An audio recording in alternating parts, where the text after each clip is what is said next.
16ရက်တလ2026တောက်ကြနေမနေ့ပိုင်းနေ့တိုက်946အထီးကြီးကိုဘရိတ်က939ခွန်ဘရိတ်နဲ့တွဲထူအောင်မြို့တို့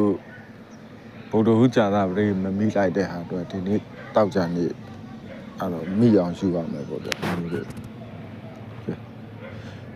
ကျွန်တော်ကတော့အဲ့946အထီးကြီးကိုပို့မိန်ပူကြိုက်တယ်အဲ့ကိုဟိုဟာ305ခွန်ပရိတ်ဖြစ်အောင်တွဲထူအောင်ပါအဲ46ကိုလည်း4နဲ့6နဲ့ကိုလည်းအဲ့လိုပဲ305ခွန်အရန်အနေနဲ့ထိုးပေါ့ဗျာနော်6ကအရန်ထားထိုး6ဆိုအဲ့တော့4နဲ့6ကိုအရန်ထားထိုးပေါ့ဗျာနော်